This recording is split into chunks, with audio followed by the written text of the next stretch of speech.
We're going to talk about pitching. So I have a series of books for entrepreneurs.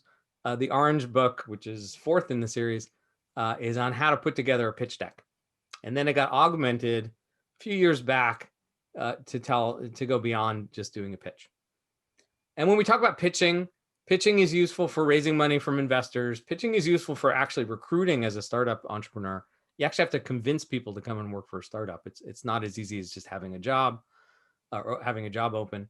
And then pitching is used to do sales, right? The sales pitch is what we call it.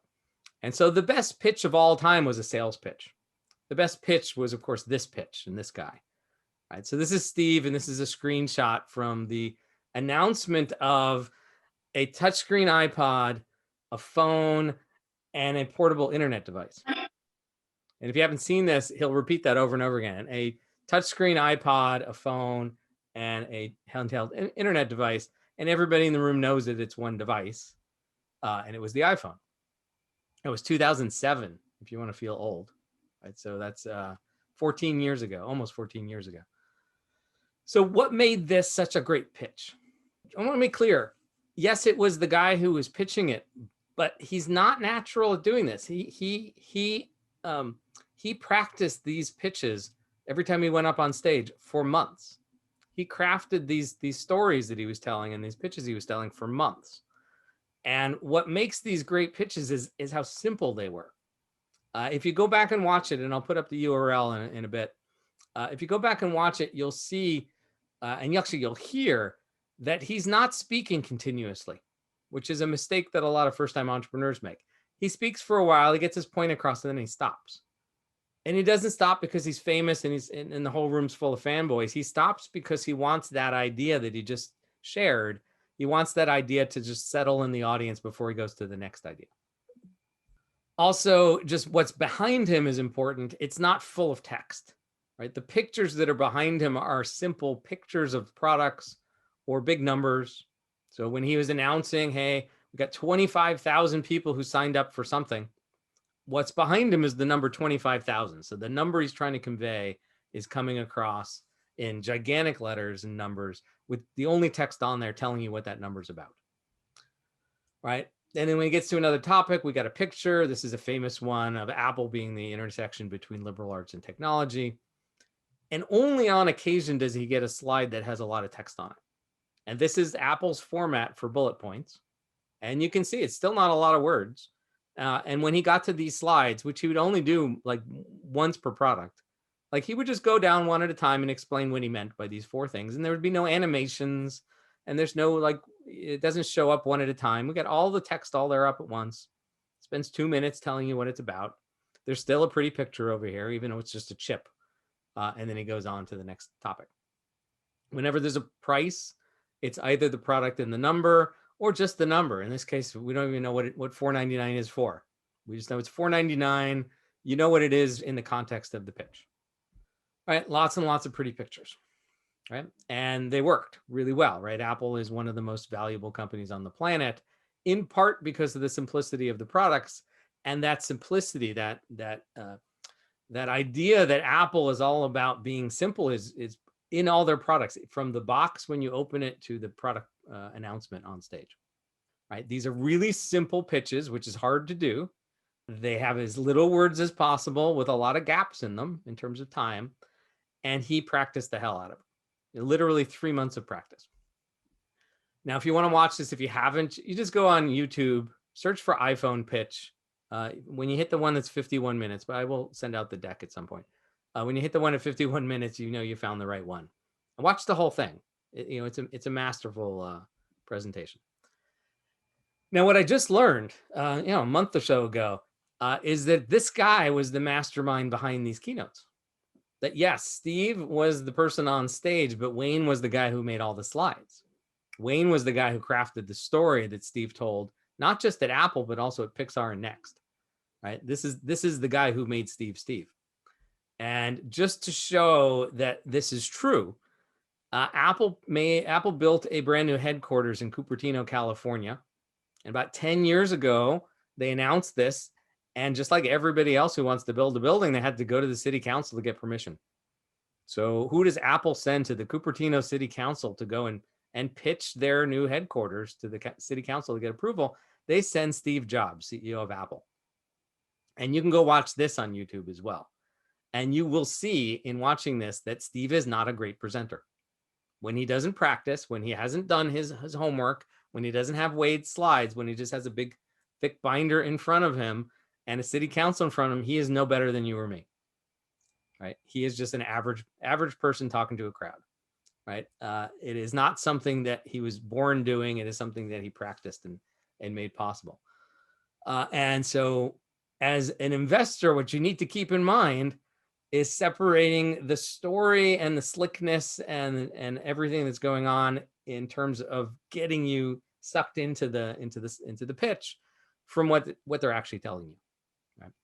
And so I really have fun doing this because I teach people how to make pitch decks. I teach people how to be Steve Jobs or as close to it as I can get. And now I get to teach the angels how to pick it apart. So it's fun to teach both sides. All right, so pitch decks in terms of investors, they have an expected formula. They have an expected format. They have an expected set of topics. So, most of you have done an investment before. You've probably seen a few pitch decks before. When you've seen 100 of them, the format just gets ingrained in you. And if they skip something on this list, this is more or less what the topics are. We don't have there's no one consensus pitch deck, but this is more or less what everybody says needs to be in there in a variety of orders. Right? If we skip something in here as the person pitching, the audience notices, and they may not notice in the front of their brain going, "My God, they forgot to tell us about competition." But you get to the end and you go, "Wait, there's something missing. I can't remember what's missing, but they didn't cover something that was important." Right, so what we're going to do here is I'm going to show you a real pitch deck from a real company, happens to be one in Africa. I will pitch it as if it's him, as if it's the CEO, and I will pitch it as if it's happening now, even though this is a 5-year-old company. I changed the dates in the pitch deck to look like now. And then what I'm going to do is when I'm done with that, I will go back through it slide by slide and walk you through the deconstruction. Right? And this is a real investor pitch we put together at Fledge, a few years back. So hi, thanks for coming. My name is David Opio. I'm the CEO of Nsumbuko. If you don't know, there's 1 billion people on the planet that are farmers, right? It's the world's biggest industry. In fact, I grew up on a farm with my parents. That's my mom, right? She's a farmer. She lives in Uganda. In Africa, and 28 million people in Uganda are like her. They're not banked. They don't have a bank account. The banks don't serve the farmers, right? That problem's common across Africa. That's 326 million people across Africa don't have a bank account. They have limited access to not just putting money in a bank, but then access to loans and other financial services. But it's not that they don't have a way to save money. They do. The way they do it is they organize their own co-ops, their own finance co-ops. And in Uganda, they're called savings and credit co-ops or SACCOs. Right?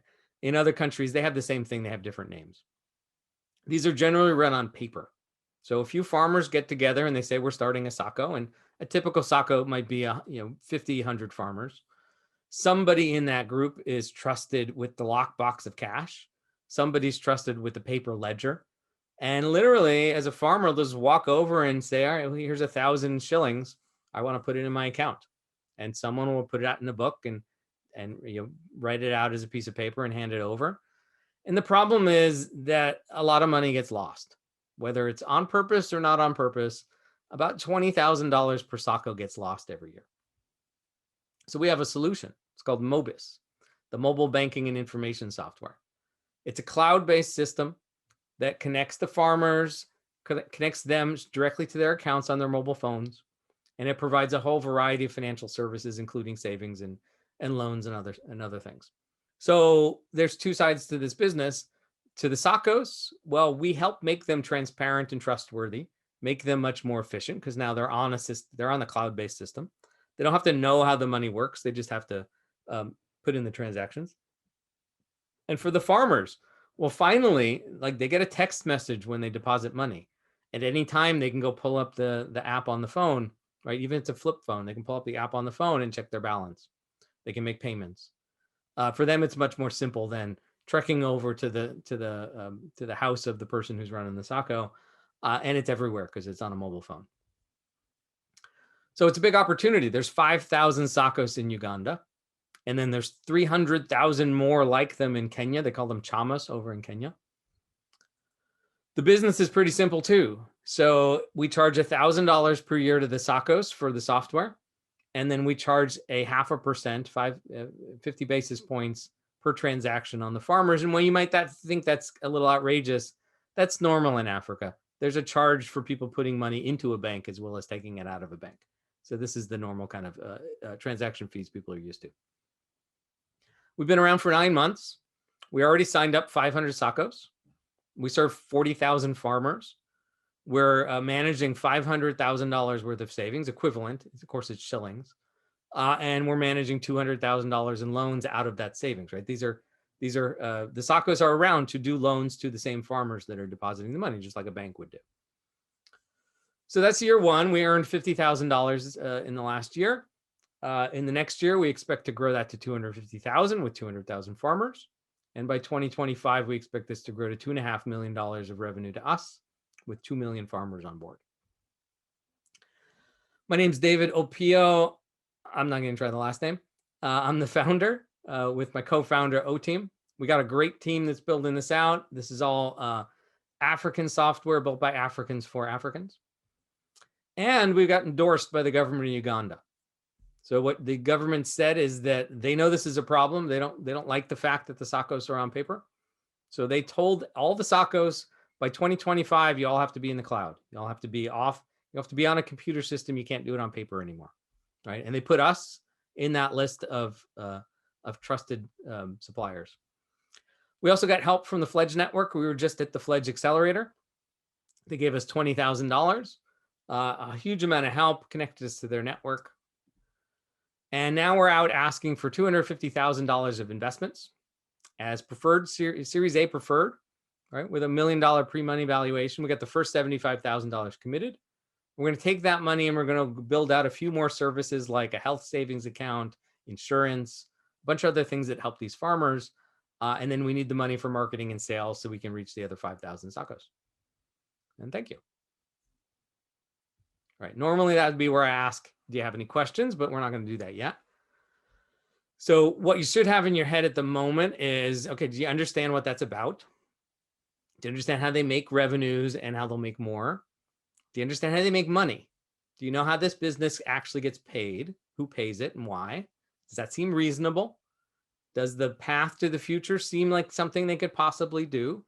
It might seem a little overblown and a little fast, but it's supposed to be. You can't put reality in there. You have to be aspirational. And was there a reasonable ask at the end? Was there an ask, which is a common mistake? Well, was there a reasonable ask? Were they asking for too much, too little, about the right amount? So let's go through slide by slide and feel free to break in on questions as I do this. Okay, rule one when making a pitch is that each slide should be there to tell only one piece of the story, and then the next piece of the story should have its own slide. So you're not supposed to dwell on a slide for for 3 minutes. If you do, there should be another slide in there, even if it's just a picture. So as you go through, when I do a critique of a slide deck, which I do all the time, I will often send back like, well, what is the one thing you want to convey in this slide? And if they come back with 3 things, I say, okay, we'll split into 3 slides. All right, so we get to the title slide. We got the person's name on the left, we got a date on the right, and we have a hint in the bottom. So that's all that's supposed to be on here. I've seen things that are busier and whatnot. First impressions are important. So good name, good logo. I don't remember what Nsumbuko means, but it's not an offensive word. The logo's pretty. It looks like an ag company. It doesn't look like finance, but they do sell to farmers. We got a nice provocative line here. So we don't know what the company does, but we know they do something in financial services. And then we know who's presenting, which is nice because personally, I'm going to forget in a second. So it's useful in my archives to know who presented to me. And it's really, really, really useful to know when this pitch deck was sent to me, because I might see it a year or 2 or 5 years later. And I want to know, like, where were they when they pitched this to me? Okay, so that's what's supposed to be on the cover slide. So we have the blue ones just say what's supposed to be on there. The orange slide says, what are they supposed to say when they pitch? I did this on purpose. I said, hello, my name is David Opio. I'm here to present Ensumbuco. That is absolutely what everybody does, and it's the wrong thing to do. It drives me crazy. I personally, I see so many pitches. This is, you get a little bit tired of seeing these things after a while. I see so many pitches. I have no desire to know who the person is or what they're pitching until they convince me that I should pay attention to them. It sounds harsh, but I will literally see 1,000 of these in a year. And you guys might see 100 in a year. And so why are they wasting time telling me their name now? Tell me later once I've dug in. So what they should really do is say something on the first slide that grabs the attention of the audience, gets them to put their phones down, gets them to pay attention. So for this one, his opening line is, access to financial services is a fundamental human right. Then silence. You want that to sink in, just like Steve's did. Silence. And people go, what?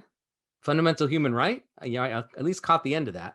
What does he mean by that? Great. Now they're leaning in and you get to the real pitch. What you should be looking for as the investor is, okay, same things I said it before. Do you know who's pitching to you? Then what name's on there? You know, they don't need to say it. And do you know what it's about? Usually what will happen if you're in an angel group is there'll be 3, 4, 5 pitches. They'll give you the agenda.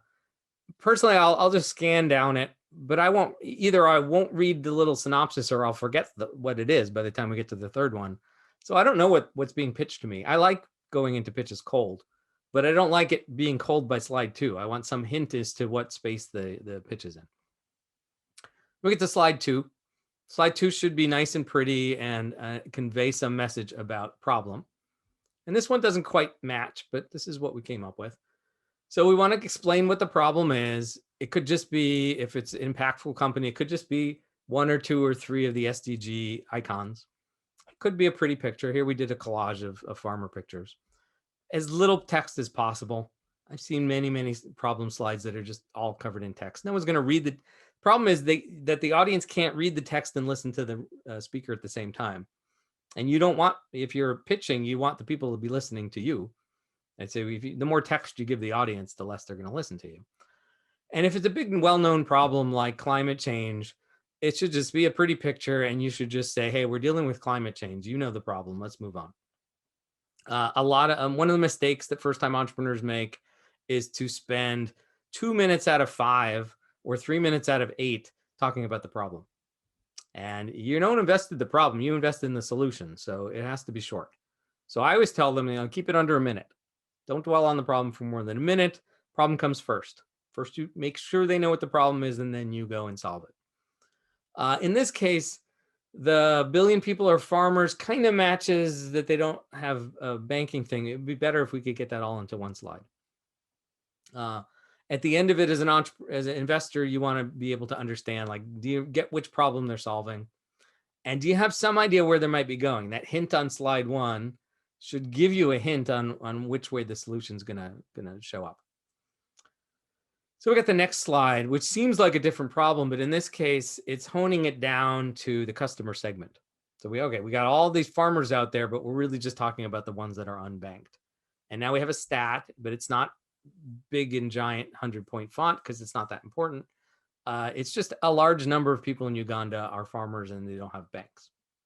Okay, so that's all we want to get to. We want to understand this slide's purpose is to convey to the audience that there's a real person who has this problem, or 3 people, if one person isn't enough. And if there aren't any actual real people, because it's a really, really early stage pitch deck, then it's just 3 personas that look like people. Literally just something off the internet that looks like a person. What the pitcher should be speaking about is something that makes it personal. Ideally, a story that brings this person in as a character who lasts throughout the story. We weren't good at doing that back when this was at Fledge, so we didn't really have that yet. But we at least had his mom, and everybody always goes aw when they bring up their moms. And what you want to know is the audience is like, okay, can you understand this person, and can you see that they actually have that they have this problem? And does it look like they actually want to solve this problem? Do you have any idea that they care enough to pay for a solution. And that's a really important aspect, because you find a lot of great ideas out there. They seem great, they pitch great, but it just turns out that the person just doesn't see it as a big enough problem. And the normal thing we talk about in entrepreneurship is I'll tell the entrepreneur, go stand in a drugstore for an hour, go stand where you can see the aspirin and the vitamins, and just count how many people go to the aspirin aisle and how many people go to the vitamin aisle. And you will find that way more people go to the aspirin aisle because they have a pain that they want to solve, and a lot fewer people go to the vitamin aisle because that's health. It's a long-term investment. It's good for you, but it's not needed right now. Which one are you solving? You're solving something that people want to solve right now. It's a pressing problem, and in this case, it is. Looney, my first startup failed in part for exactly this reason. We did a bunch of research and we thought that we understood that we had something that people wanted to buy that was solving a specific pain point. So we thought that we were selling aspirin. And as time went on, it was clear that people only understood the pain after they had already gone through it and were no longer in a position to buy from us. So really what we were selling was vitamins. Yeah, well, I can relate. I've done that too in some of my startups, but in this particular startup that I run called Fledge, there's a pain. They want to be successful companies. They want to learn how to be entrepreneurs and be successful, and they want to get funding and all that. And so you would think, well, that's so pressing, they'll pay for it, and they will. The problem is they don't have any money. Like, you have to come up with a different business model, because in the case of my work at training entrepreneurs, they can't literally pay. Even if you have the solution that they need, so you can't do that business. So that could show up to here too. If this penciled out, if you did the financial model for this and you discovered that for whatever reason it would be $10,000 per Sacco per year, or $1,000 per Sacco per month, that's all well and good. Nobody's going to afford it. There's going to be 3 Saccos in all of Uganda that can afford it. Game over. So we didn't talk about that. That didn't pop up in here. That would be a good due diligence question. Okay, next slide. We're still dwelling on the problem here a bit. This slide is explaining what the current solution is. So sometimes it's the wrong solution. Sometimes it's a trend slide showing that our timing is right. Because if you watch the story of what makes startups succeed, it's timing. Oh, I didn't do that right. Try that again. If you watch the story, if you watch the webinar on what makes startups succeed, it's timing. So this slide's usually about a trend more often than not, but in this case, it's a wrong solution. It's showing you how the problem is being solved, but in an inefficient manner, opening up a clear opportunity. Like, the next thing should be pretty obvious. We're going to solve the problem for Saccos. And all the person has to do who's pitching is just kind of make sure you understand there is a wrong solution out there. And what you want to get out of it as the audience is, okay, that's wrong. Can we solve it now? Is the solution that's coming up the right timing to solve it?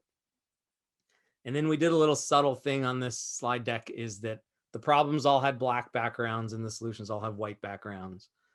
There's bias in everybody's brain when it comes to that. So we're just using that on purpose. And then here we have the solution. And in this case, we had that 2 pictures because it's a 2-sided business. Even though we're not selling to farmers, we need to get the farmers to want it. So we got 2 sets of customers. And somebody, when I showed this last week at the African Angel Accelerator, they didn't like all the buzzwords in the modern cloud-based mobile connected.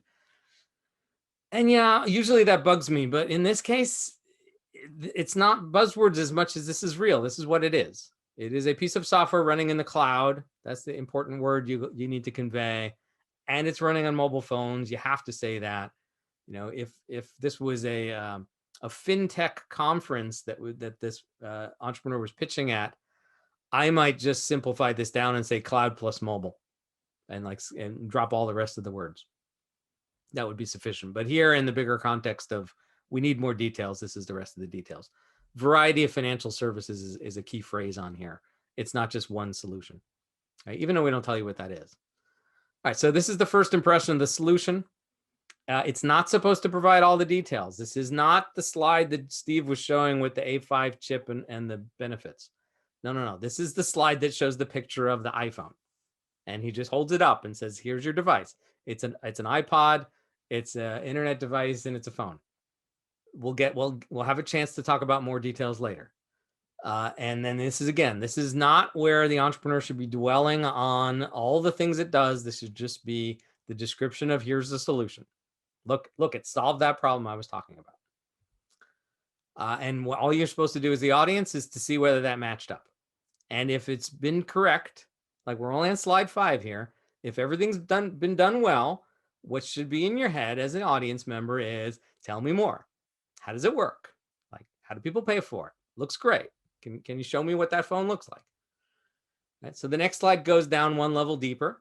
What would be better here is screenshots, but when we did this pitch, when we put this pitch together, we didn't have any screenshots because it was up and running, but it wasn't really pretty enough to show off. So here we're going to go for benefits. These are not the best choice of benefits, but they'll do. Right. The key piece here is efficient and mobile. If that's all we said, that would be fine, but we get to dwell on a few more details here. The whole point is we want to go one level deeper. And then if this was a much more mature product, we might do one more slide after this with even one more level deeper, or even 2 maybe. And again, ideally screenshots is what you want to say. And again, the speaker should just drop you down and should leave the audience with the idea of, okay, I understand how it goes. What's going to get in the way? What you should be thinking as a cynic is, oh, that's all well and good. That looks great. Something's going to go wrong. What are they missing? And if you're an optimist, you should be thinking, oh, this is great. Like, how big can it be? How big is that opportunity in front of us? Which is the next slide. So somewhere in the pitch deck, sometime a little bit sooner than this, sometimes a little bit later, but somewhere in the pitch deck, there's always a giant number. In the tech world, the number that they tell you to put in here is total addressable market. So that's what we did here. There are 5,000, this is a tech company, right? So there's 5,000 SACCOs in Uganda. That's a pretty big number. But what I told the entrepreneurs, that's not a big number, but it's not a huge number. Like, it's only got 4 digits in it. We need a bigger number. And so he said, all right, well, in Kenya, there's 300,000. But it's Ugandan company. So we made this one 100-point type, and we made that one, I don't know what that is, 50-point type. This is nice and simple. It's Job-esque or Wayne-esque in terms of presentation. And all the audience is supposed to take away from this is the opportunity is big. Sometimes the person pitching walks through a few levels of analysis to get to this number. In this case, you didn't need it. It's 5,000 SACCOs. It's a lot of customers. Right? I already talked about that. And what you should say, what you look at as the investor is, okay, does that look impressive first and foremost? Does it look realistic? Is that a real number you believe in? Does it make you want to drool? That's what it's supposed to do. That's the number that's supposed to make the investors drool. And the question is, does it make you drool? And then when you sleep on it, does it still make you hungry enough to invest in that company? Do you think they can actually achieve anything close to that? Right. And they're never going to achieve 100% of it. But, you can do some math in your head. You can say, well, okay, what if they were 10% of the market? It's 500 customers. 500 customers. Oh, you don't know how much they pay yet, but you will in a second. 500 times that price. Is that a reasonable business or not? So then we get the business model slide. How did they pay? In this case, there's two sides that pay. So there's 2 numbers. So we got about 80-point type here. And that's it. So this slide is supposed to explain how people pay. How does this company actually make money? Usually slightly simplified, which this would be. There's more than one service. We said that before. Do all the services have the same fee? Probably not, but we're not going to dwell on that. We're not going to go to that level of detail in the first pitch deck. That's not important in the first pitch deck. The purpose of the first pitch deck is to get the investors to ask questions, get into a dialogue with the investors, not to give them all the answers. And if it's a 2-sided business with which this is, it's got to explain both sides, who pays on each side. That's what the person's supposed to say. So briefly explain how all that works. And the audience, when they're done with this slide, 20, 30 seconds later, shouldn't have any big questions on, can this company ever make any money? And again, you're just asking, is it all reasonable, right? Does it look too simple? Does it look too complicated? Is there more to it? But you want to be able to walk away thinking, yeah, this company can make some money. Then we have the traction slide. So in this case, we had 4 KPIs. And so we talked about whether we should do 3, we need the loan number. Like, this is pretty reasonable. First 9 months, 500 customers. That's a really good thing, right? 40,000 farmers. That's a 5-digit number. That's pretty good for 9 months, right? $500,000 you just add like 2 zeros if you want to think of this as American company. It's a lot of money that they're managing. And so that's what this slide is supposed to do. It's supposed to prove to the audience that customers care. So investors need proof these days. It didn't always work that way. 25 years ago, this could have been an idea stage company pitching to angels, and some of the angels would invest. But it's 2021. People don't do that anymore. So they have to show proof that customers think this is a good idea. And the best proof is paying customers. The next best proof is to say we have 500 happy customers. And the last proof is we have 50,000 people following us on Twitter. It's nice. Doesn't mean they're going to pay anything, but it's better than nobody's following you on Twitter. And the talking points are all about that proof. So whatever the story is to prove out to the audience that this is real, and the audience is just supposed to look at this and say, again, cynical. You usually have to be cynical on these things. You have to look for what they're hiding. So what are they hiding on this one? Let me open that up to the audience. What's wrong? What's wrong with these numbers?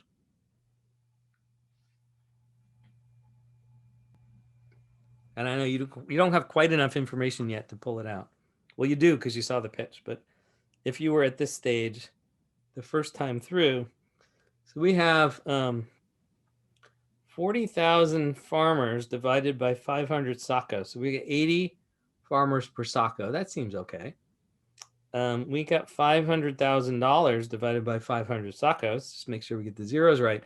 That's only $1,000 per SACO. That doesn't seem right. Like the average income in Uganda is like $3 per person, $2.50 per person. So there's something wrong. Like, we don't have all the savings of all those SACOs. We just have a little bit. 200,000 in loans, 500,000 in savings seems about right? You're not supposed to. SACOs don't have the ability to lend out more than they have, or they might have because it's all cash. They can't print money. Also, $5 per farmer. That's pretty low number. Yeah. So what I would question, like the follow-up questions to this entrepreneur would be, okay, let's talk about these 500 SACOs. Like, what have you actually done? How many of them are paying you? Should be the first question. And how many farmers in total do they have? Do they only have 40,000 farmers, or is your software actually being used on 40,000 mobile phones, or do the SACOs collectively have 40,000 farmers, but only a handful of those farmers are using your software? It could be 1,000, but that would still be 1/40th. And if only 1,000, let's just say 1,000, the answer was 1,000 farmers have used the app on the phones.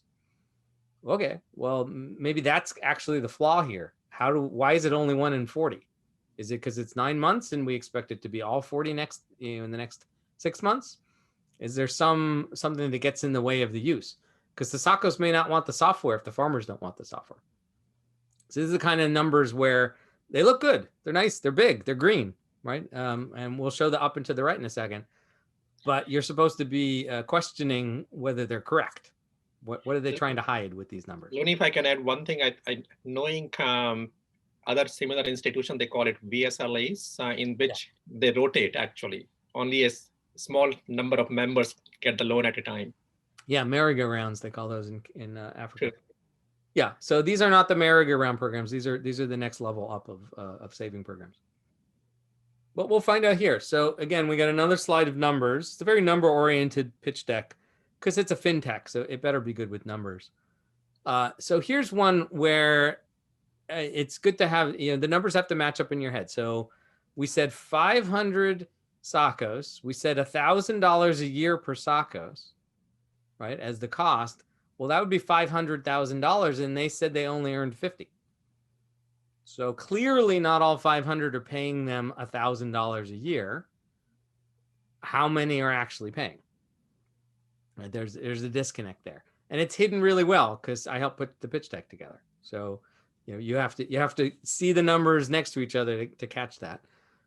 So the reality was, I think 5 were paying, right? More than 5, but a handful were paying something, and most of them were just trying it out for free because that's how you get people to adopt software. And I don't remember what the answer was on the farmer number, but moving over to this slide and analyzing the slide in terms of growth. Okay, we want numbers that get bigger up and to the right. Up and to the right is always considered good, just is in society. We want numbers that look realistic. So this is 5 times growth in a year. That's pretty fast. And one thing to check real quick, so just be clear, this is the financial projection slide. It's usually not this pretty. It's usually just a graph off of Excel. We want to see 3 or 5 years in the future. We want some KPIs to measure against. And that's all they're going to talk about. And then what you're supposed to do is it reasonable? So let me walk you through how to figure out if it's reasonable. First and foremost, you should just look at the ratios of the numbers. So are they doubling year over year, tripling year over year, or growing faster than that? So you got to get the years straight. This is 1 year jump. This is a 4-year jump, even though they're evenly spaced out. And so in a given year, is this 2x or 3x or faster? And the answer is 5. And just from seeing a ton of startups and personally being in a lot of startups, growing twice per year is a reasonable thing to do. It's hard, it's a challenge. Growing 3 times year over year is doable. I've done it. It is incredibly stressful. Growing any faster than that is possible. It has happened. We had a 9x happen in an African fledgling last year, and oh my God, is he stressed? Like growing 5 times year over year means you're going to need 5 times more account reps for your SOCOs than you have today. Maybe not quite. Maybe you'll only need 4. But if you have a company and it has 8 people in it, and one is a rep for 500 SOCOs, or 2 are reps for 500 SOCOs, and you're going to get up 5 times bigger, you're going to need a whole bunch of people just to talk to the SOCOs. Well, you're also going to need a whole bunch more people selling to those SOCOs. Those are different jobs. You're going to need more marketing. You're going to need a team of marketers instead of a marketer.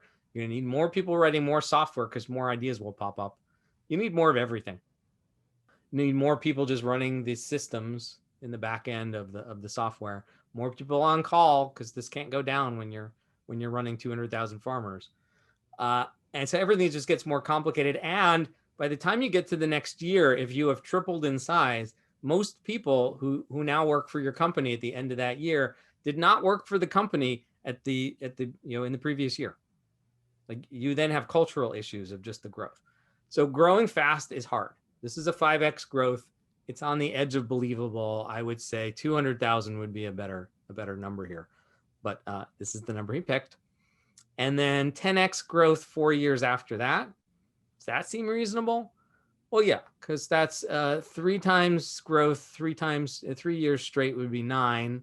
So it's slightly less than 3x growth, right, for 4 years.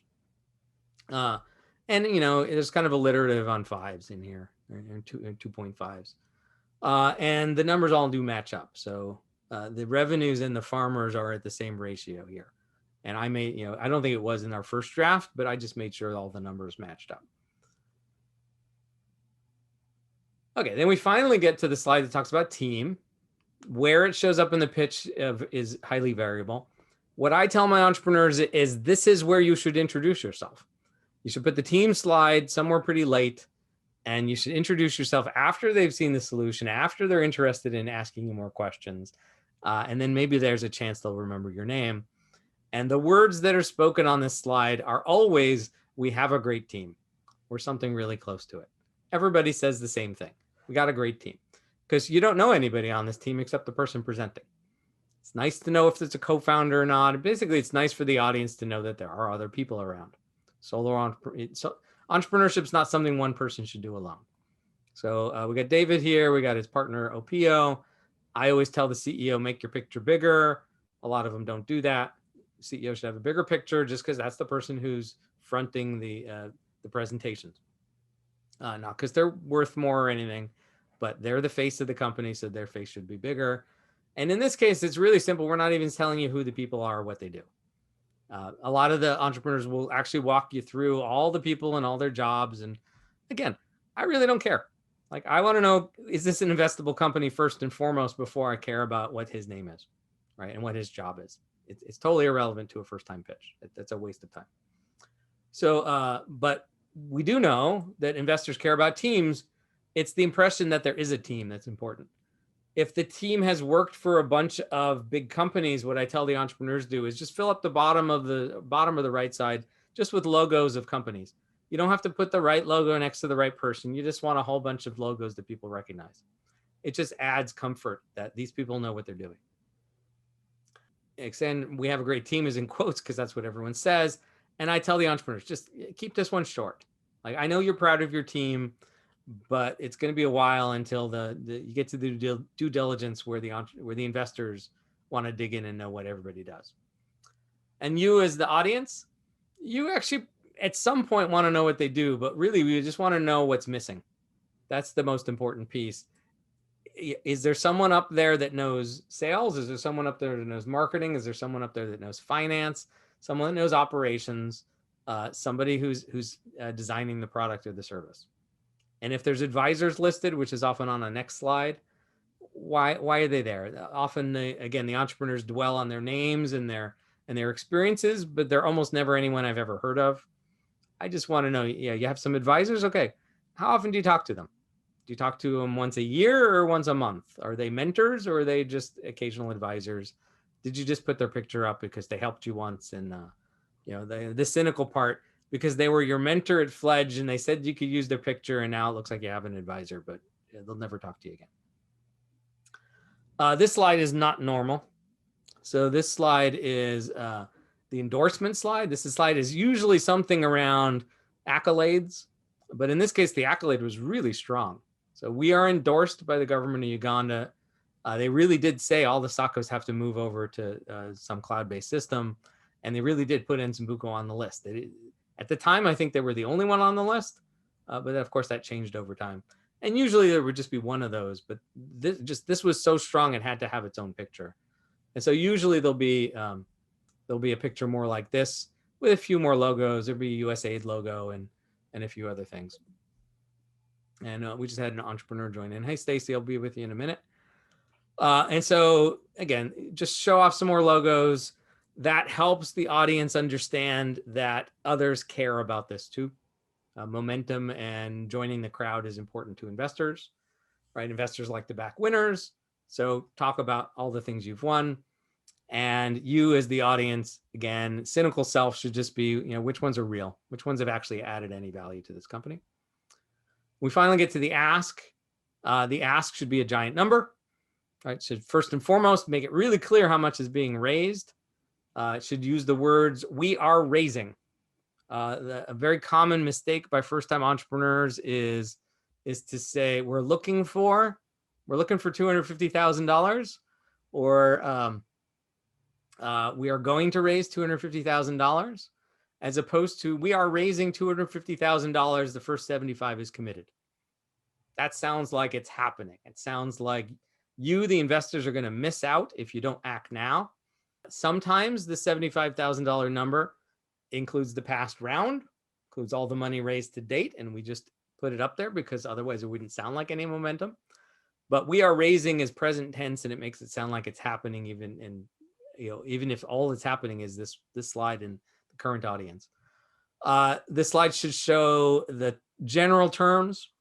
Doesn't always have the valuation, doesn't always have all the details, but here we're just making it clear it's equity. That's what preferred shares is.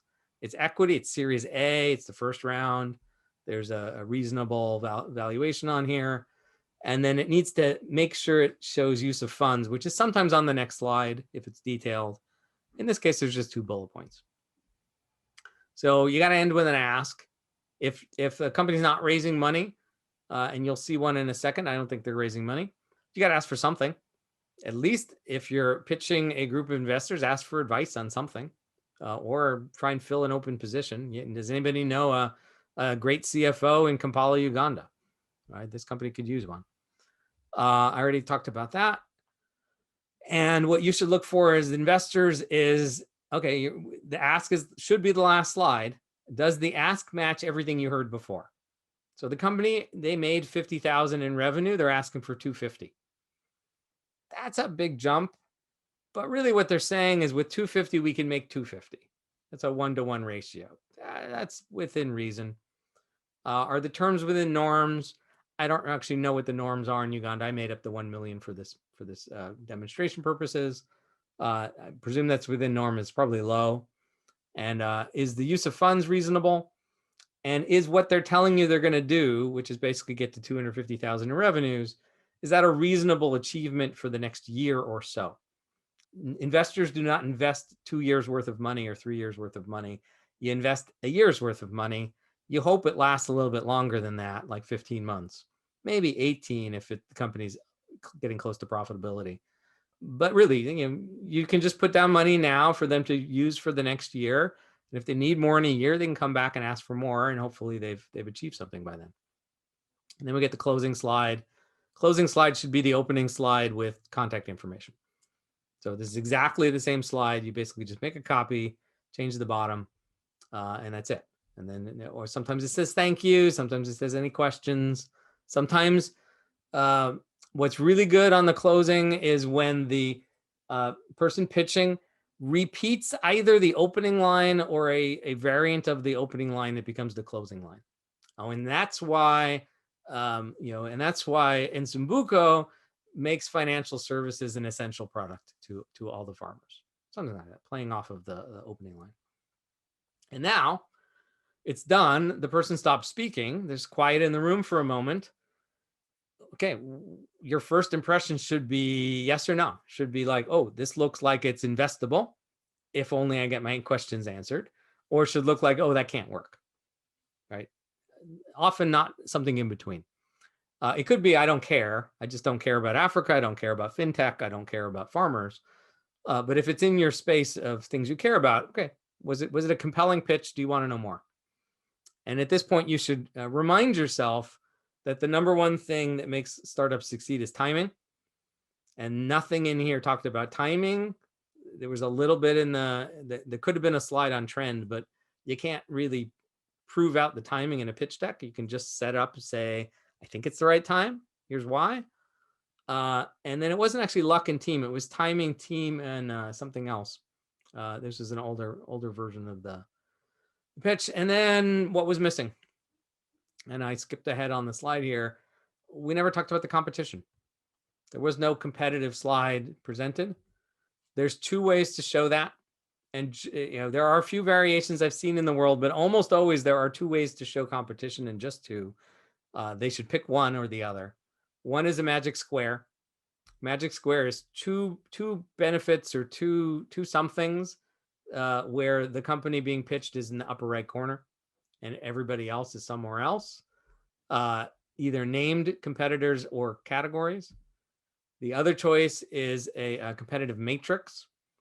This can be shown in a lot of ways, but the way it should be shown is with the competitors in the columns and 5 to 7 benefits in the rows, and the company being pitched should be in the leftmost column. That's the norm. And when it's just shown in a way that isn't this norm, then those of us who watch pitches all the time, it takes us an extra 10 seconds to find it, and it's a yellow flag. It's like, well, why did you just follow what everyone else does? The other thing that's a yellow flag on this slide is when they do everything that they list. So it's really common error by first-time entrepreneurs to list 5 things, do all 5 things, and think that's great. And if this company, which is a different company, did all 6 items, it just feels like they just picked 6 things that they do well. They didn't pick 6 things that are most important. They're supposed to be the most important benefits of this solution in order from top to bottom. And this is not the best of the competitive matrices, but they don't do the bottom ones. Like that makes this feel more real. Right. And when this is shown, a mistake that's commonly made is for the entrepreneur to go through the competitive matrix or the competitive landscape and talk about all the different things on there. The purpose of having a competitive slide is just to show that the founder knows about the competition and has actually looked at it and understood it. What they should actually say is like 45 seconds at most, right? 60 seconds if you really have to, right? If it's a 10-minute pitch, 1 minute on competition is a lot. 45 seconds. they should just pick 3 things that are really interesting. Personally, I don't like pitching the same thing over and over again. I'll have 10 stories to tell. I'll just pick 3 on the fly. And then the audience might ask a question and you can fill in the gaps, but really you just say 3 things about this, move on. It shows that you understand what the competition is. Some of the red flags are when they say there is no competition. So that's a problem because there's always competition in some form. When they make it look like the competitors are all foolish and don't know what they're doing, that just makes the entrepreneur look foolish and don't know what they're doing, right? There's a reason why those competitors got money and got up and running and got in the market. They might be wrong, they might fail, but they're not foolish, right? They've tried things that this entrepreneur hasn't tried. And again, if the formats aren't one of those 2, it's why? Well, unless you found a format that's better. And again, I've seen a few that are, but I've seen like 5 that are better out of 10,000 pitch decks. Everybody else should follow the norms. And that's it. So now we've gone through the 12 topics. That's what a pitch deck should look like.